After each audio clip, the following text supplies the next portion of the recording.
Bismillahirrahmanirrahim. Assalamualaikum warahmatullahi wabarakatuh. Alhamdulillah wassalatu wassalamu ala Rasulillah wa ala alihi wa sahbihi wa man wala wa ba'd. Teman-teman sekalian, di pertemuan yang lalu kita telah mempelajari tentang roadmap kehidupan manusia, peta jalan, peta hidup.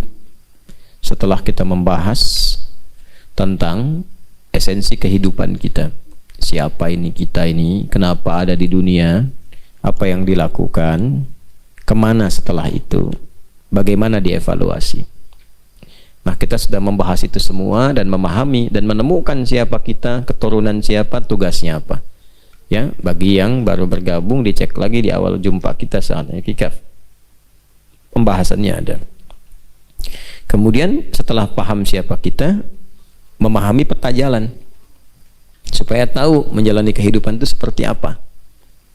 Ya, karena kita ini diterangkan dari awal mula pembahasan termasuk keturunan Nabi Adam alaihissalam, karena itu disebut dengan Bani Adam, maka tugas yang sama yang diamanahkan oleh Allah kepada Nabi Adam alaihissalam itu pun diteruskan oleh anak cucunya yang berkehidupan di bumi.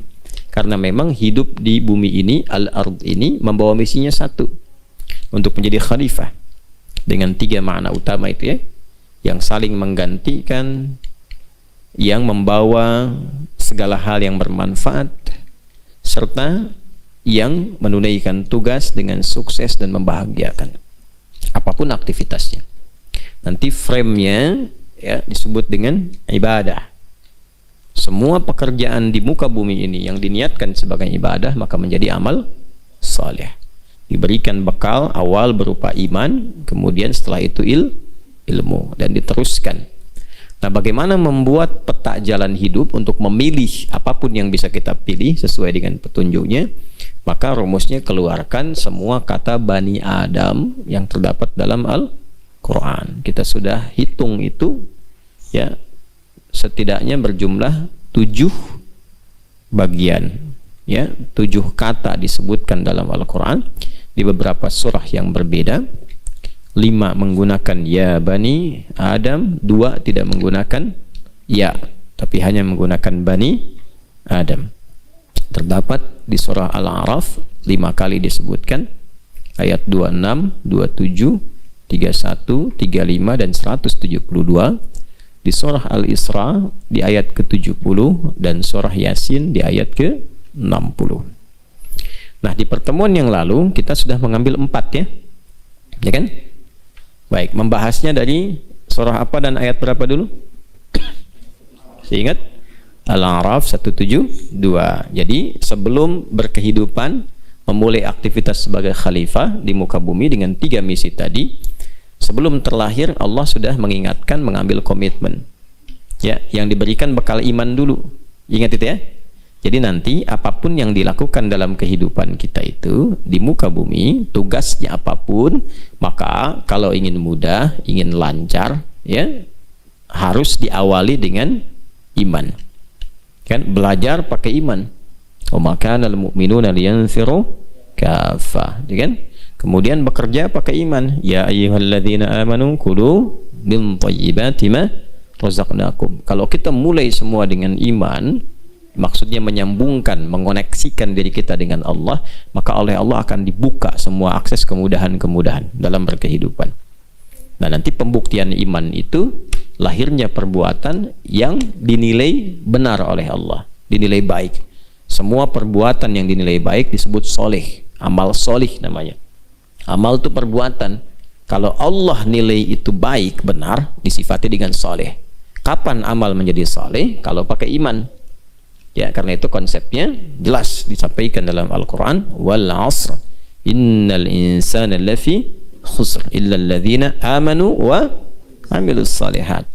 Dan kita sudah bahas di pertemuan lalu, setelah kita akan memulai dengan iman itu, maka yang pertama dilakukan bangun konektivitas dengan Allah. Makanya dalam bentuknya apa?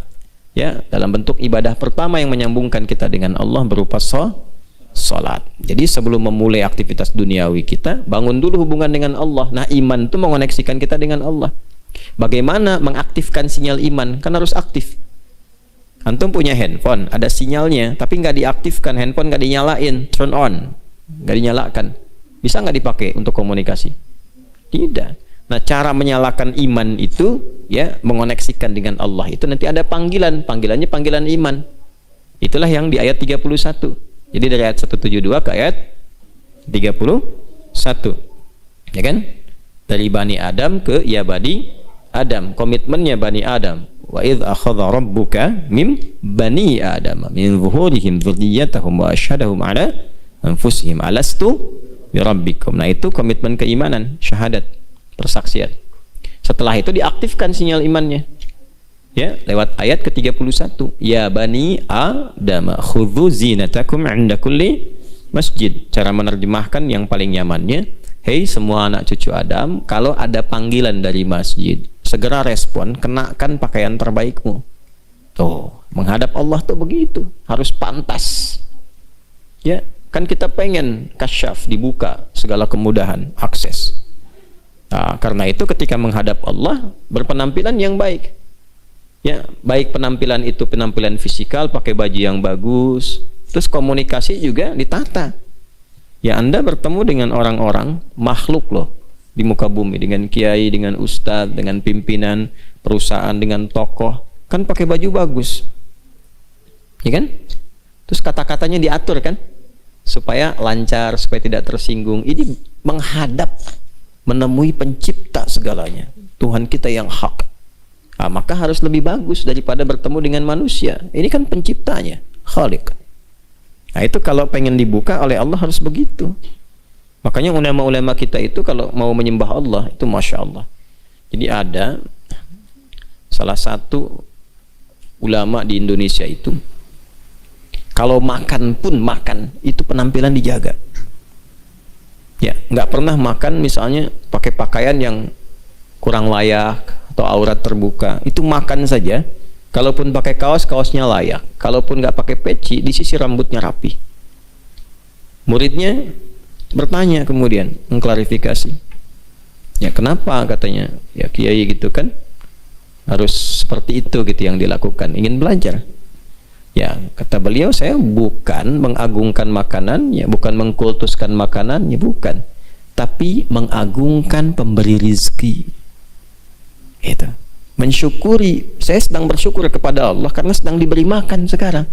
Jadi cara mensyukurinya itu dengan menggunakan pakaian yang pantas untuk mensyukuri nikmat Allah. Oh, itu susah memang memahami seperti itu. Harus sampai ke taraf ilmu hikmah.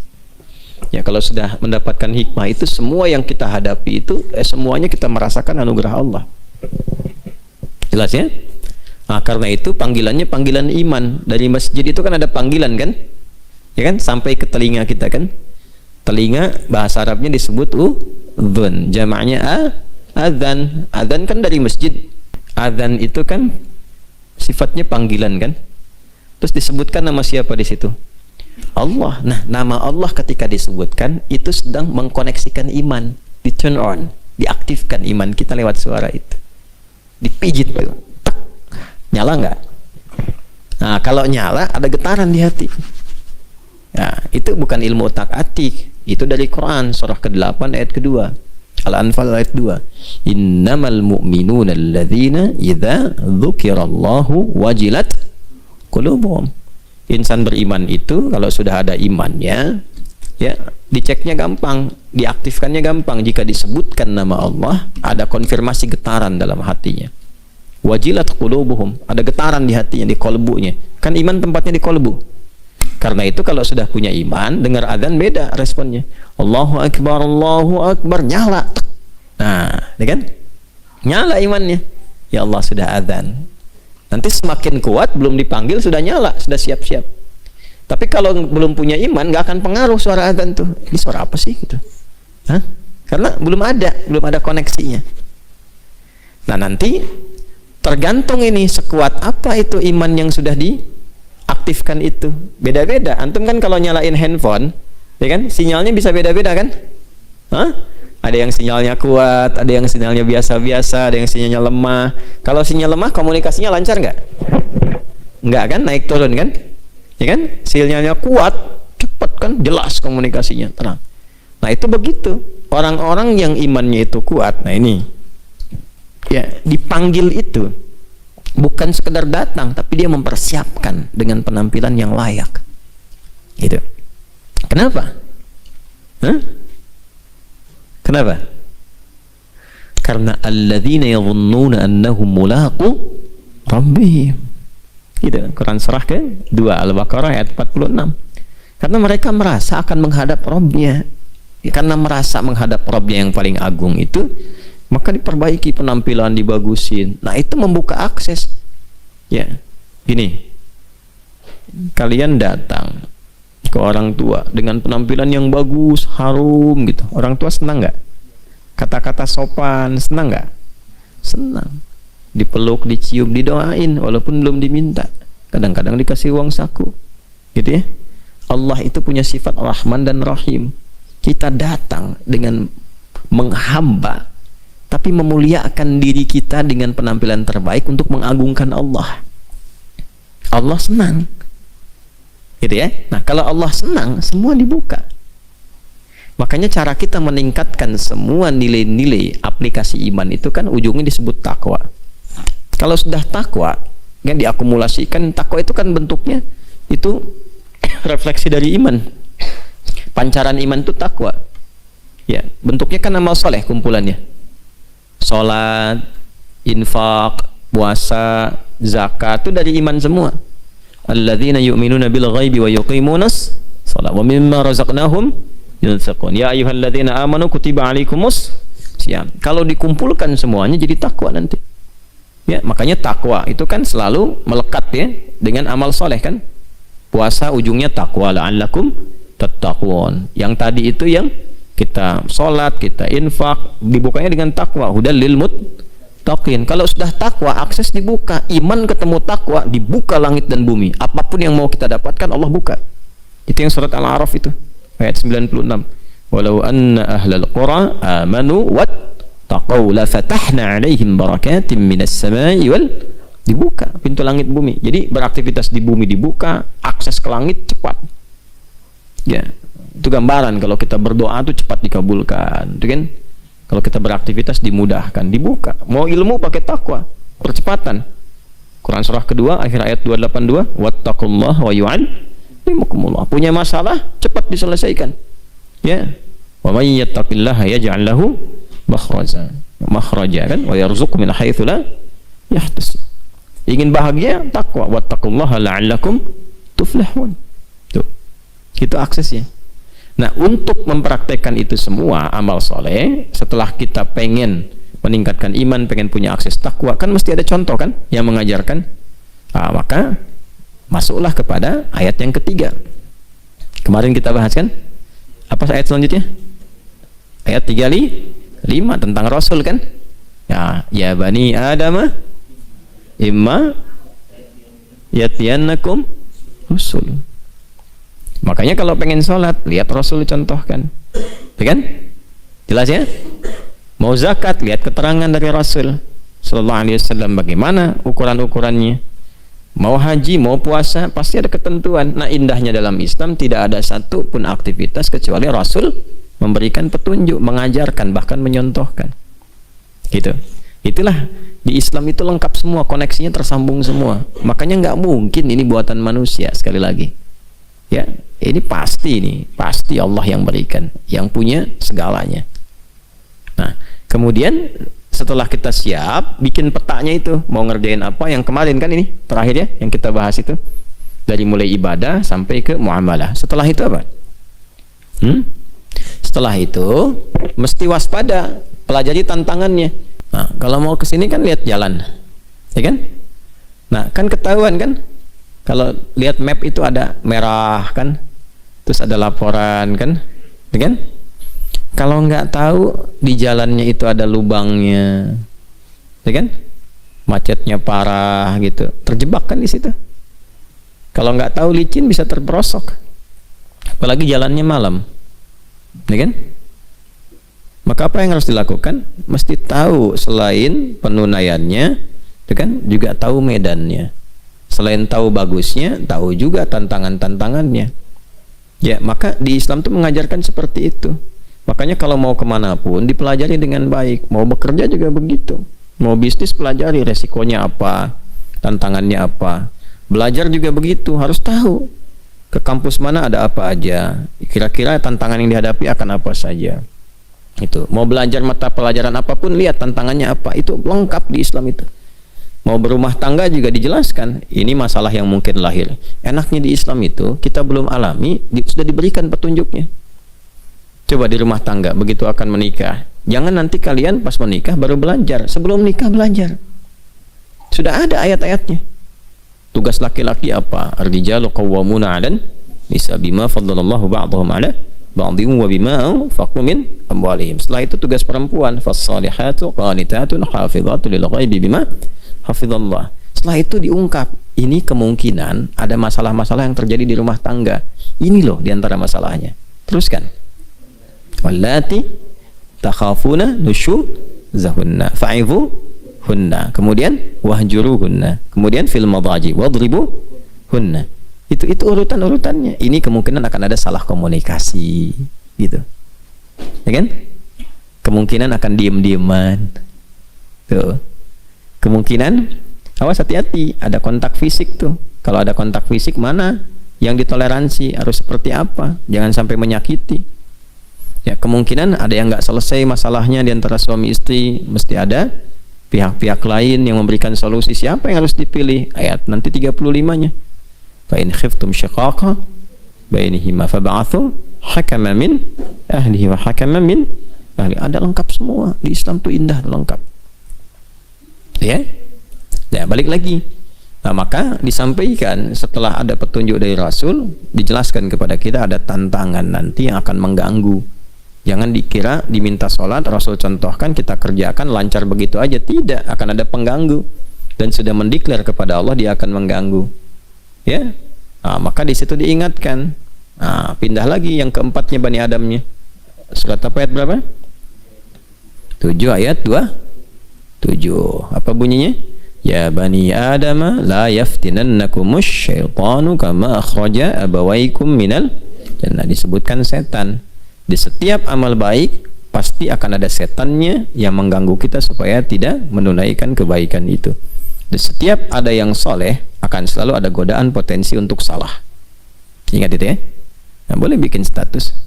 Di setiap amal soleh akan selalu ada godaan, ya, yang mengarahkan pada potensi salah. Karena ada apa? Ada setan. Nanti kita akan belajar lagi. Nanti setiap itu cari lawannya. Setan lawannya siapa? Malaikat. Makanya dengarkan bisikan malaikat ketika ada provokasi dari setan. Akan selalu dua itu. Ya, kalau kalian misalnya keluar mau pakai sendal orang, itu pasti ada dua bisikan. Yang satu pakai aja dulu, ntar kan tinggal bilang setelah itu. Yang satu akan bilang jangan. Bagaimana kalau meninggal saat dipakai? Kan belum izin. Tuh. Nah, yang baik itu malaikat, yang jelek setan. Jelas? Maka malaikat disebutkan 88 kali di Quran, setan disebutkan 88 kali. Nah, sama itu jumlahnya. Artinya dalam setiap perbuatan kita itu malaikat selalu mendorong untuk baik, tapi saat yang bersamaan setan juga selalu memprovokasi. Antum mau ngerjain apapun, setan tuh selalu memberikan was-was. Apapun itu. Termasuk mau ngaji juga begitu. Apa dikira akan lancar saja? Tidak. Mau itikaf juga begitu. Selalu itu. Nanti saat yang bersamaan ada bisikan lawan berupa kebaikan. Itu pasti itu. Jelas ya? Baik, itulah yang 4 yang sudah kita bahas. Sekarang masuk kita pada bagian yang ke 5, 6 dan 7. Baik, kita bangun konektivitas dengan Allah. Kemudian kuatkan ibadah, pokoknya sholat. Lihat contoh dari Rasul, bagaimana mengajarkan di semua aktivitas. Waspada dengan setan, yang keempat. Yang kelima, 6 dan 7, berarti ada 3 ayat lagi yang belum kita tampilkan ya. Baik, kalau sudah kita dapat poin ini, maka kita harus sudah mulai menata diri, menyiapkan ya. Jadi konsepnya kan sudah paham kan? Nah, maka eksekusi. Siapkan diri kita. Ya, kalau mau ke undangan itu udah tahu petanya, Dah tahu jalannya, dandan kan? Ya kan? Kayak baju yang rapi, udah disiapin semua kan? Nah, tinggal berangkat kan kemudian ya, udah tahu jalan, jadi lancar sampai ke tujuan. Undangan jam 10, setengah 10 udah datang, karena tahu waktu kan. Nah, maka kita pun sama, kalau sudah tahu, sudah paham, siapkan. Ya, tadi kan yang mau disiapkan apa? Iman, amal soleh kan? Akumulasinya jadi takwa kan? Maka yang kita siapkan agenda-agenda takwa, dan sudah tahu setannya menggodanya bagaimana. Jadi kita bisa atasi itu. Ya kan? Petunjuk Rasul untuk mempraktekkan semua ajaran itu seperti apa. Maka yang tinggal kita praktekkan bagaimana menyiapkan agenda takwa, mengenakan pakaian takwa kita supaya kita eksekusi. Nah, kira-kira dari 7 itu ayat yang mana tuh yang ada pakaian takwanya? 26. Ya bani Adam qad anzalna alaikum libasa yuwari sawatikum warisha. Terus walibasut taqwa dzalika khair. Itu ya. Ya anak cucu Adam, demi keagunganku aku telah turunkan kepadamu, berikan kepadamu pakaian yang menutup aurat. Nah, itu ada 2 maknanya. Ada secara fisikal, bahwa hidup kita itu akan tertutup auratnya, berpakaian yang benar. Jangan terbuka aurat. Aurat itu maksudnya begini, kalau kebuka jadi jelek. Aurat itu sesuatu yang terbuka, yang kalau kelihatan jelek itu aurat. Tuh ya. Jadi aurat itu bukan tertutup, aurat itu terbuka. Sesuatu yang gak enak dilihat terbuka, makanya ditutup. Ya kan? Nah, kalau kelihatan jadi jelek namanya sau. Sau. Kalau jadi perilaku namanya su. Ya. Di sesuatu yang nggak enak terlihat itu sau namanya, sauatikum. Ya kan? Sudah? Qad anzalna 'alaikum libasa yuwari sauatikum wa risha. Risha di situ model yang bagus-bagus. Ya, silahkan, ini makna pertama, makna hakiki. Jadi silahkan kenakan pakaian yang bagus-bagus, modelnya mungkin juga bisa beraneka ragam kan. Ini baju-baju ya kita sebut baju koko kan, modelnya macam-macam kan. Silahkan, jadi fashionable orang muslim itu. Quran itu menuntun kita untuk menyesuaikan berpenampilan yang bagus. Silahkan, senyamannya ya. Mungkin beraneka ragam budaya bisa macam-macam pakaiannya. Di Indonesia saja kan Masya Allah, Jawa dengan Sumatera dengan Kalimantan punya khasnya kan. Nah, tapi pakaian khas itu jangan sampai sebagus-bagusnya tapi aurat kebuka. Ya, aurat-aurat pokok yang nggak enak dilihat, lihatnya aja nggak enak gitu kan. Ya, oh tapi kan itu biasa aja, berarti kebanyakan lihat yang nggak bagus. Karena kalau kebanyakan lihat, nanti mata itu sudah nggak sensitif lagi. Gitu. Kalau orang lihat gambar-gambar yang buruk, kebanyakan lihat nggak sensitif lagi, malah terus dianggap biasa nantinya. Ya, ada orang nonton video porno atau lihat misalnya pornografi, gambar-gambar nggak elok. Awal-awal itu pasti ada penolakan. Karena sau ketika dipraktekkan su, tapi kalau keseringan dianggap biasa. Maka orang-orang yang menganggap normal aurat itu kebanyakan lihat yang salah. Makanya matanya nggak peka dengan yang benar. Ya kan? Itu pakaian terhormat kok. Iya, di kalangan Anda yang biasa ngelihat yang salah. Gitu kan? Paham ya? Nah, tapi kalau kita kembalikan pada cara yang benar, tertutup.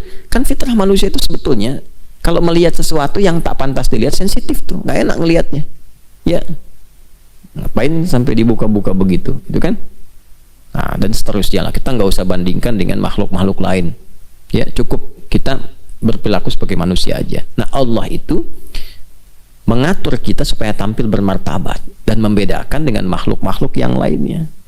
Karena nanti ada fitrah makhluk yang memang nggak berpakaian. Kalau berpakaian jadi aneh. Memang auratnya mesti tampil. Ya, kalau nggak tampil jadi aneh. Apa diantaranya? Hewan. Ya, coba kambing kasih pakaian, aneh. Ayam kasihin jaket, aneh. Ya, silakan. Singa kasihin sarung, aneh. Ya, jadi bingung malah gitu. Ya, jadi bingung karena memang konsep hidupnya seperti itu, dibuat itu untuk tampil apa adanya. Ya, jadi keindahan bahkan juga ketangguhan dan sebagainya ketika tidak pakai pakaian itu untuk binatang. Gitu ya. Nah, manusia berbeda, indahnya itu saat berpakaian. Ketika nggak berpakaian bikin gaduh. Ya. Jangan antum lah gitu ya. Ada orang telanjang tuh, dia masuk jalan tol pakai motor telanjang aja, begitu bikin gaduh. Itu lepas dari Ragunan siapa tuh katanya kan? Ya kan hanya hewan yang tidak berpakaian. Manusia makanya aurat-aurat yang pokok yang harus ditutup itu mesti ditutup. Kalau enggak sau, ya sau tuh. Kemudian kalau jadi perilaku jelek, ya sudah. Sau, orang Jawa bilang saru, ya kan? Jelas? Nah, silahkan modelnya bisa diatur. Mau pakai jubah silahkan, mau pakai batik silahkan, ya pakai pakaian gamis silahkan, baju-baju koko silahkan dan sebagainya silahkan. Yang penting modelnya menyesuaikan dengan tradisi masing-masing, nggak apa-apa. Nah, Islam itu adaptasinya itu indah, nggak banyak menyoal, ya jelas ya. Oh, dan nggak perlu muncul sentimen-sentimen. Oh, ini pakaian Arab nih, nggak nasional nih, nggak ada pakaian begitu. Ya, Pangeran Diponegoro pahlawan nasional bukan? Nasional, pakainya jubah. Coba lihat, Imam Bonjol pahlawan nasional bukan? Nasional, pakai jubah, atasnya pakai sorban. Dia kan? Kan tidak disebutkan pahlawan Nusantara kan? Pahlawan Yona. Dan di kita ini ragamnya diterima banyak, nggak ada masalah. Oh, yang paling Indonesia yang pakai batik misalnya, tidak juga. Ya, yang penting kita mempraktekkan nilai-nilai keindonesiaan dengan baik. Jadi pakaian keislaman itu nggak dibatasi dengan sekat tertentu. Tuh kalau di Indonesia mesti pakai batik. Emang kafannya dari batik? Kan tidak juga. Pakai batik, alhamdulillah. Pakai jubah, alhamdulillah. Yang penting keragaman itu menyatukan kita, jangan saling mencela.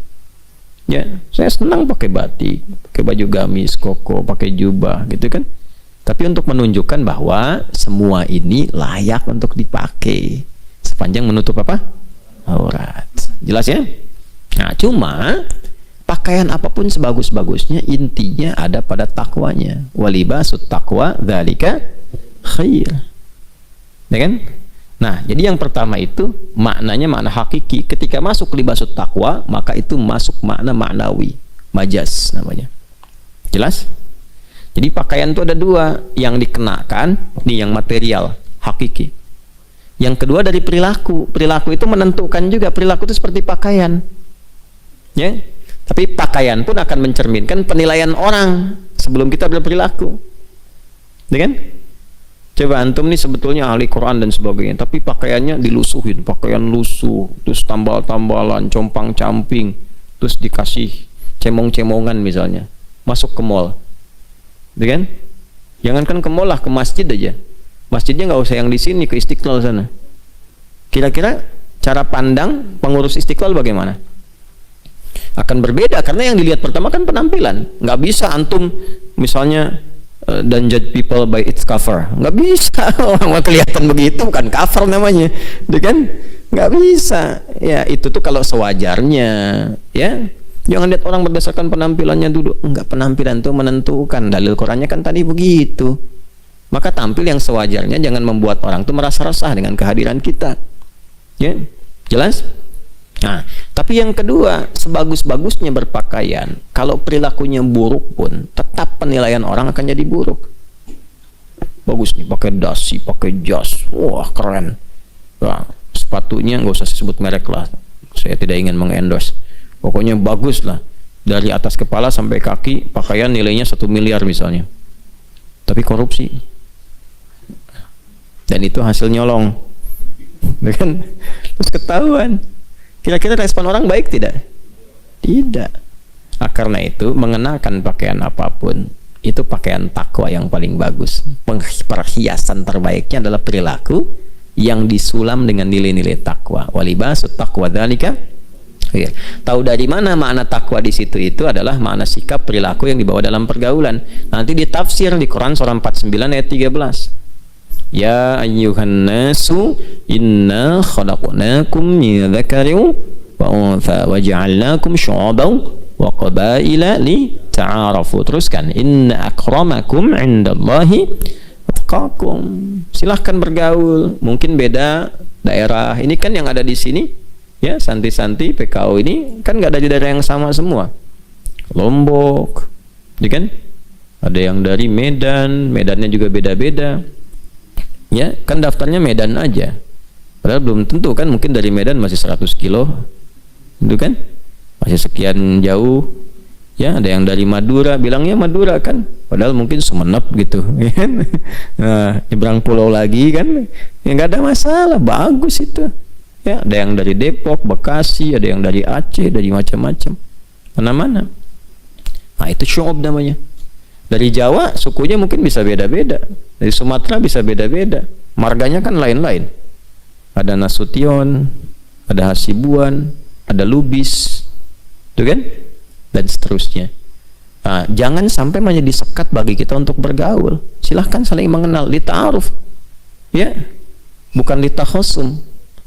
Untuk saling berkenalan, bukan saling bermusuhan. Islam itu menyatukan. Makanya kalau Anda belajar ikut ta'lim dimanapun, materinya menyatukan. Jangan sudah belajar kok setelah itu jadi pandai misalnya untuk mencela orang lain, jadi bertentangan dengan isi Quran. Makanya saya suka bingung, ini belajar Qurannya yang mana ya gitu, ya kan? Kan dakwah itu dengan hikmah kan, ud'u ila sabila rabbika bil hikmah, gitu, bukan bil fitnah, gitu kan? Jadi bukan dengan melahirkan pertentangan. Walaupun alasan-alasan itu jelas teorinya, misalnya ini salah, tapi sesalah-salahnya pun ada cara menyampaikan supaya tidak menimbulkan masalah. Yang salah itu kan bukan yang salah itu kan diperbaiki, bukan dihujat. Firaun salah kan? Allah utus Musa dan Harun memperbaiki kan? Bukan untuk menghujat kan? Itu aja gampangnya begitu. Ya kan? Idhaba ila fir'auna innahu tagha faqula lahu qawlan layyina. Tuh. Katakan dengan lembut, la'allahu yatadzakkar au yakhsha. Surat apa? Thaha ayat berapa? 43 sampai 44. Gitu. Nah, itu caranya. Jadi kalau kita paham dengan itu semua, bergaul itu enak. Cukup setan aja jadi musuh, gitu aja udah repot kita. Setan, tuh, musuh kamu. Ya. Gitu, setan satu aja udah repotnya. Tidur diganggu, bangun tidur diganggu. Ya. Single diganggu, ya kan, jomblo dengan single beda kan, ya kan, berumah tangga diganggu, ya kan, mau kerja diganggu, ngajar diganggu, repot memang setan satu tuh. Terus mau nambah musuh, capek, apa nggak capek hidupnya begitu? Terus ngaji lagi, kenapa ngaji jadi tambah musuh? Ngaji itu tambah teman, tambah kawan, tambah objek dakwah. Bagaimana bisa begitu? Inna akramakum indallahi atqakum, kalau takwanya muncul. Makanya belajar pakai takwa, beramal pakai takwa. Jelas ya? Nah, jadi kita sudah tahu tadi koneksi imannya, cara mengaktifkannya, contohnya, kemudian tantangannya, musuhnya. Lalu kalau sudah tahu petanya, bikin peta hidup dong. Roadmap kan judulnya roadmap sekarang itu. Ya kan? Jalan hidup, peta kehidupan. Ya kan? Kalau sudah paham dengan itu semua, boleh dibikin. Nah, lalu pede lakukan. Pede karena kita itu dicipta oleh Allah sebagai makhluk terbaik, yang mulia. Ini ujung kepala sampai ujung kaki ini mulia semua nih. Terhormat kita itu. Makanya saking terhormatnya muncul hukum haram. Haram itu kan akarnya hurmah. Diselap ke dalam bahasa Indonesia hormat. Kenapa muncul haram? Supaya menjaga kehormatan kita, karena kita dari lahir sampai berkehidupan, sampai pulang oleh Allah itu spesial dibandingkan semua makhluk yang lain, dimuliakan, statusnya terhormat. Maka muncul ayat ke-6 Quran surah ke-17 ayat 70, Bani Adam lagi. Walaqad karramna Bani Adam, Quran surah 17 ayat 70. Walaqad karramna Bani Adam. Itu pakai lam dan qad tuh, pakai taukid dan tahqiq. Ya. Ada ayatnya paling kanan di pertengahan di mushaf. Walaqad karramna bani Adam wa hamalnahum fil barri wal bahr wa razaqnahum minat thayyibati wa faddalnahum ala katsirin mimman khalaqna tafdila. Ada ayatnya enggak? Nah, itu. Jadi kita sejak dicipta itu sudah fisiknya sempurna, dan sumpahnya dengan 3 risalah nabi yang viral di surat At-Tin surah 95, wat-tini waz zaitun, risalah Nabi Isa alaihissalam, wa turisi di Nabi Musa alaihissalam, wa hadzal baladil Nabi Muhammad sallallahu alaihi wasallam, laqad khalaqnal insana fi ahsani taqwim. Itu fisiknya sempurna. Kesempurnaan di situ, takwim itu maksudnya kesempurnaan fisik yang sesuai dengan maslahat hidup. Jadi ukurannya itu bukan cara pandang manusia, ukurannya ukuran Allah yang mencipta sesuai dengan maslahat hidupnya. Karena itu nggak boleh dirubah. Ya, walaupun nanti secara tampilan fisik itu bisa beragam. Mata ada yang hitam, putih, ada yang hijau, ada yang kelihatan biru, ya. Kulit beda-beda, ada yang ya putih, ada yang sawo matang, ada yang matang banget, gitu kan? Ada yang hitam, ada yang ungu, ada. Jadi kalau Anda ke Sudan itu, di salah satu distrik itu ada yang iklimnya itu begitu panas tuh, cuacanya panas banget. Ya, itu beda-beda panasnya kadarnya. Ada yang standarnya cuma ya 23, 25. Ya, di Afrika jangan semua dilihat hitam, banyak yang putih.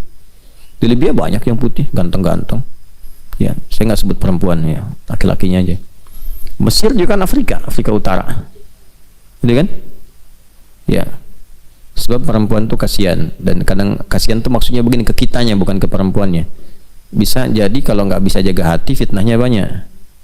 Ngelihat yang cantik bisa jadi salah, syahwat muncul. Lihat yang jelek, ngejek. Kan sama aja dosanya. Sama-sama dosa kan? Coba lihat. Ya, kalau Anda bercanda dengan yang jelek, ngejek kan sebenarnya. Ya kan? Tapi kalau dengan yang cantik jadi syahwat kan? Nah, makanya pandai-pandai jaga itu tuh, jaga hati, jaga syahwat. Makanya laki-laki aja lah gitu ya. Contoh. Nah, ada yang panasnya sekitar 36, 37 ya.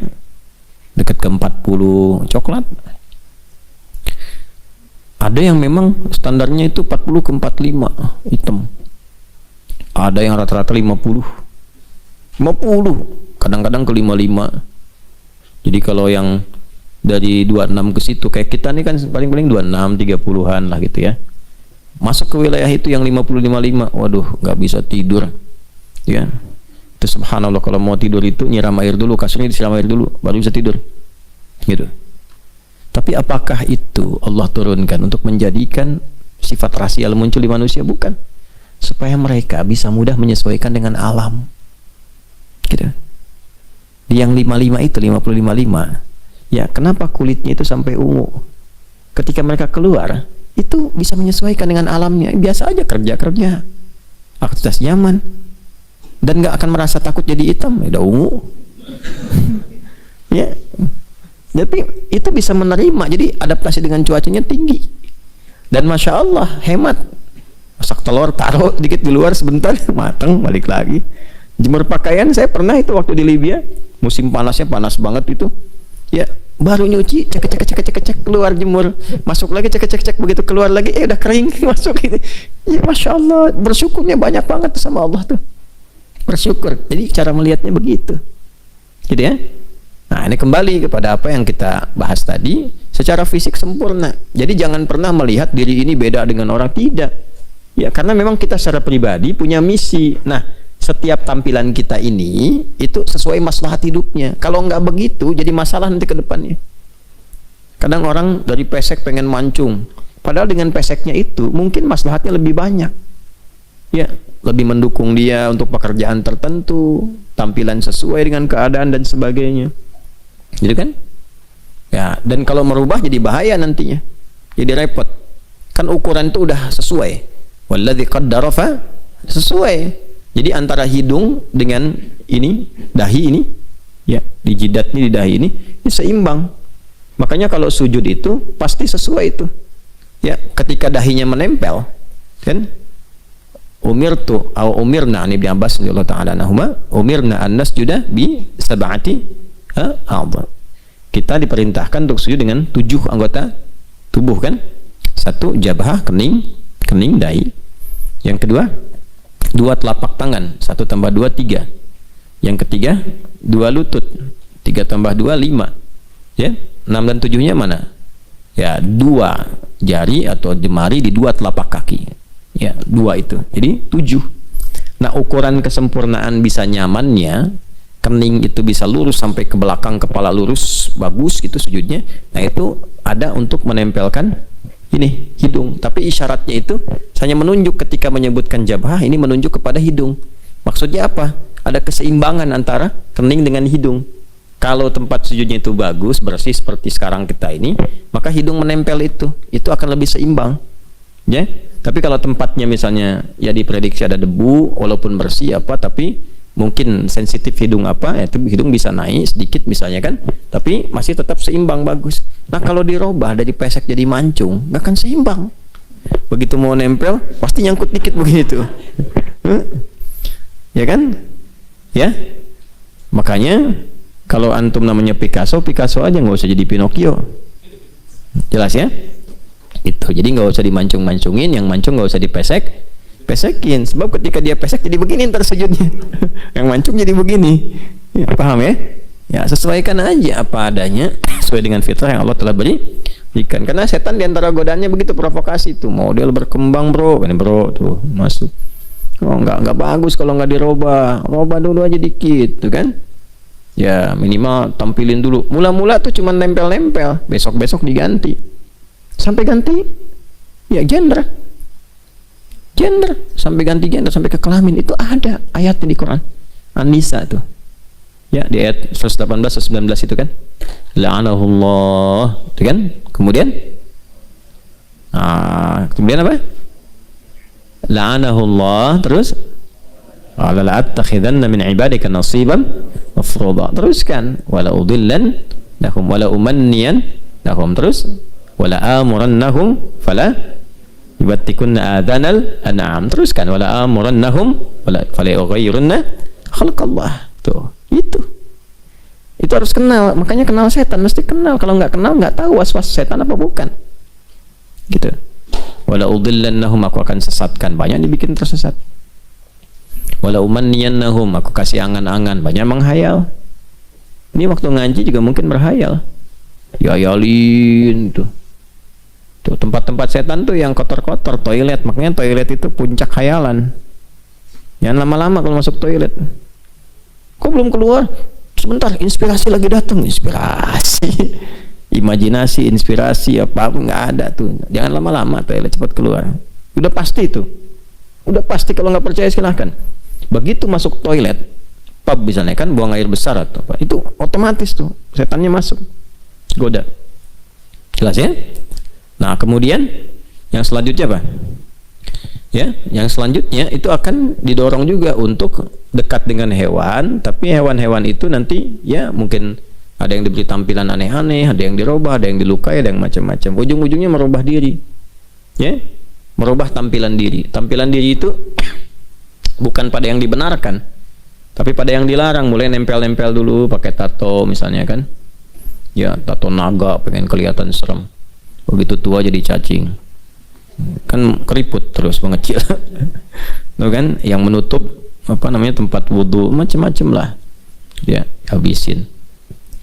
Setelah itu robah-robah diri, ya ganti, sampai kan terlihat sekarang fenomenanya kan, laki-laki pengen jadi perempuan, perempuan pengen jadi laki-laki, robah